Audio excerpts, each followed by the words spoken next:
Joker is a movie that was on my radar since the moment it was announced. I've always had a fondness for this character and I've appreciated his various adaptations throughout history.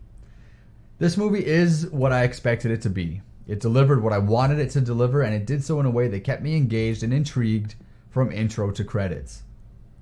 Most people would say that it depicts a man who suffers from mental illness, and while that is true, I would disagree that is the primary focus of the film.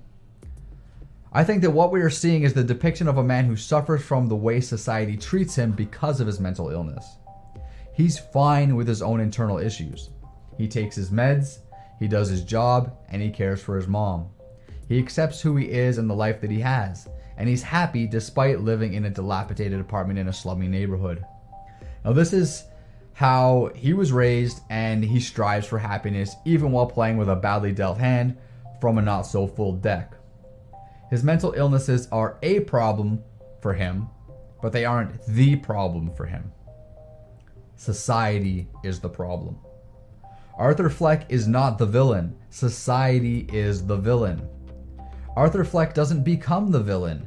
He becomes the solution by inadvertently starting a revolution against the established upper class, and although it wasn't his intention, he sparks a civil war of classism. The poor fight back against the rich with Joker as their messiah, but in this world, Joker is not a proponent of rich versus poor. He's a proponent of good versus bad, kindness versus selfishness, humanitarian versus totalitarian. And the movie builds up to the climax, which is actually the main fulcrum of the character in terms of his development. I would say that there are three key character-defining moments that help mold Joker into what he eventually becomes, and each of those moments has weight, and you can see how it affects his thinking and his personality. In regards to that, I found that his overall arc was brilliant. The clown aspect of the character is something that never truly made sense until now. The most accepted Joker origin until now was the Jack Napier angle with the Ace Chemical accident that bleached his skin and dyed his hair green. And although that is widely accepted as an origin story for the Joker, it is very comic-esque as far as an explanation for the villain goes, and it does work for the comics or maybe a Tim Burton style film, but not for something like this. Now, the way they covered it in this movie is simple, but it works, and it adds validity to the character that we know. The crazy aspect of his personality is also explained better than it ever has been before. Joker has always been kind of a mysterious character as to why he's so insane. Some people may prefer that ambiguity, and I don't mind that either, when he's the antagonist or anything other than the main character.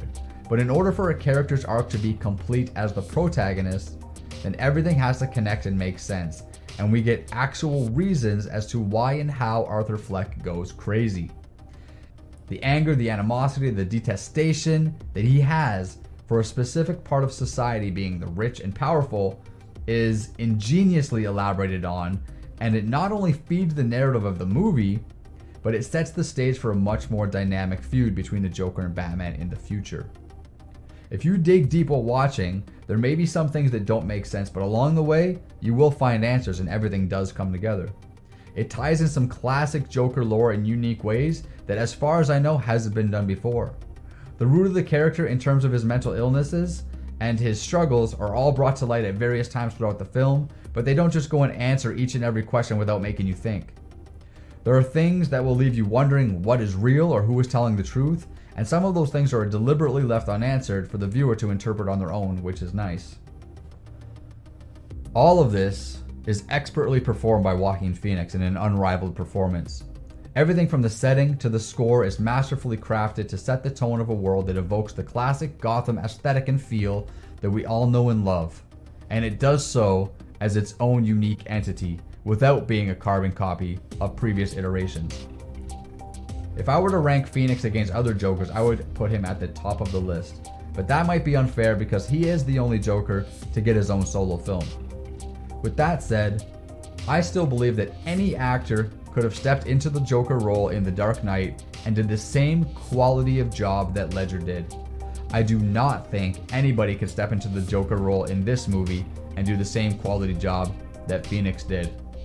Now, many people thought Ledger's Joker was amazing because of how realistic it was, but just remember, That Joker wore makeup for no reason. He was crazy for no reason and committed crime for no reason.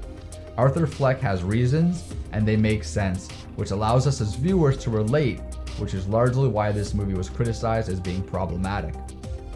Many critics seem to walk away with the message that mentally ill people are dangerous, and this movie is going to cause them to cause harm to others. And while those components are definitely factored in, I definitely think that there's an overlying moral lesson to take away from this movie, and that is to not treat people with mental illness like shit. Don't treat them like they're lesser beings in society. Don't bully them. Try to be understanding of people and the conditions that they may be struggling with. Now, I see people saying that this movie is going to cause internet-dwelling incels who can't get laid to go out and commit mass murder. And let me just say something. It's not the mental illness that causes people to kill. It's the complete lack of tolerance, the lack of basic human decency that causes people to reach their breaking point, and that is what this movie is about. Now, I'd really like to criticize this movie, but I'm having a tough time finding anything that I dislike. This movie was masterfully crafted. It was masterfully performed. It is essentially, in my opinion, flawless, and there's not much more I can say about it. So that's it for this video. Click the like button, subscribe if you guys are new to the channel. Thank you guys for watching. I'm Vile Self. Until next time, later.